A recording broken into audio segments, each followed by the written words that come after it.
Olha, tem uma crise acontecendo agora mesmo dentro dos ambientes de trabalho. É uma crise silenciosa que a gente não vê, mas cujos custos são absurdos, tanto para as pessoas quanto para as empresas. E o mais importante, o relógio está correndo. Tem uma nova legislação com um prazo para 2026 que vai mudar completamente as regras do jogo. Vamos entender o que isso significa na prática. Nosso papo vai seguir 5 passos bem simples. Primeiro, a gente vai entender o tamanho real dessa crise. Depois, vamos definir o que afinal são esses riscos psicossociais. Aí a gente vê o que a lei diz sobre isso, como colocar em prática e, por fim, por que essa data de 2026 é tão importante. Para começar, vamos direto aos fatos, porque os números contam uma história que, sinceramente, não dá mais para ignorar. E o primeiro dado já é, bem, impactante. Se liga nesse número, 644 milhões. É isso mesmo, essa foi a quantidade de dias de trabalho que o Brasil perdeu desde 2012 por causa de transtornos mentais e comportamentais. Dá para imaginar o impacto disso na produtividade, na economia e, claro, na vida das pessoas. É algo realmente astronômico. E o pior é que a situação não está melhorando, pelo contrário. Se a gente olhar os dados do INSS, a curva é só para cima. Os afastamentos por saúde mental mais do que dobraram em pouco mais de uma década. A gente saiu de uns 200 mil em 2012 para quase 500 mil em 2024. É um crescimento que não para e que acende um alerta gigante.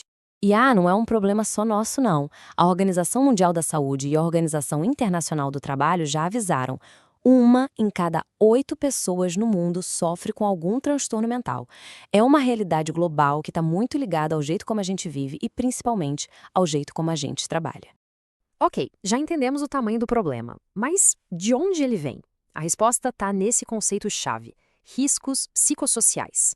E aqui tem uma virada de chave fundamental. A gente não está falando de fraqueza do indivíduo, a gente está falando da forma como o trabalho está organizado. E não só eu que estou dizendo, essa é a definição oficial do Ministério do Trabalho e Emprego. Riscos psicossociais são basicamente perigos que nascem de falhas no design, na organização e na gestão do trabalho. E o estrago vai além do psicológico, viu? Afeta o físico e o social também. Essa imagem aqui deixa tudo muito claro. É quase um efeito dominó. Começa com os fatores de risco lá na organização do trabalho. Isso gera os riscos em si, como estresse, assédio, violência. E a consequência, na ponta, é péssima para todo mundo. Para as pessoas pode ser burnout, depressão, e para as empresas, absenteísmo, alta rotatividade, produtividade lá embaixo. Tá, mas o que são esses fatores na vida real? São coisas que muita gente vive todo dia. Ritmo de trabalho maluco, jornadas intermináveis, uma carga emocional pesadíssima, pouca ou nenhuma autonomia para fazer seu trabalho, um ambiente de fofoca e conflito, sentir que os valores da empresa não batem com os seus e, claro, aquela insegurança constante sobre o emprego. Bom, com um cenário desses, era só questão de tempo até a lei precisar intervir, né? E essa resposta não veio do nada, foi um processo, foi uma construção que levou anos. Vamos ver essa linha do tempo. Tudo começou a ganhar força em 2019, com o movimento global da OIT contra assédio. Em 2021, o Brasil montou um grupo para discutir o tema a sério. Aí veio 2023, um ano importantíssimo, quando os fatores psicossociais entraram oficialmente para a lista de doenças do trabalho.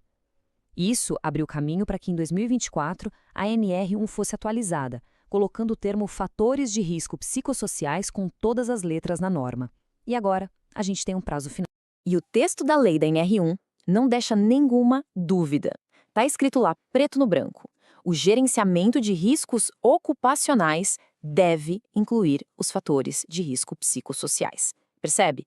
Não é pode incluir, não é uma recomendação, é uma obrigação. Beleza, agora é lei. Mas e aí? Como é que isso funciona no dia a dia? Como as empresas pegam essa obrigação e transformam em ação, dentro dos programas de segurança que já existem? Vamos ver a parte prática. A grande mudança acontece logo no começo de tudo. Dentro do gerenciamento de riscos ocupacionais, o famoso GRO, aquela primeira fase de identificação de perigos, agora precisa obrigatoriamente olhar para os fatores psicossociais. A partir daí, eles entram no fluxo normal, são avaliados, controlados e, no fim, precisam estar documentados no PGR, o Programa de Gerenciamento de Riscos. Então, o processo todo se resume a 4 passos. Primeiro, identificar esses perigos lá na organização do trabalho. Segundo, avaliar o tamanho do risco que eles representam. Terceiro, criar e aplicar medidas para controlar isso, como, sei lá, revisar metas abusivas, melhorar os canais de comunicação. E quarto, que é essencial, ficar de olho sempre, para ver se o que foi feito está realmente funcionando.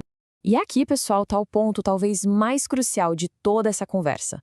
A solução não é pedir para a pessoa ser mais resiliente, sabe? O foco da intervenção tem que ser na organização do trabalho. É sobre consertar o sistema e não culpar o indivíduo que adoece por causa dele. Isso muda tudo. E tudo isso nos leva ao nosso ponto final.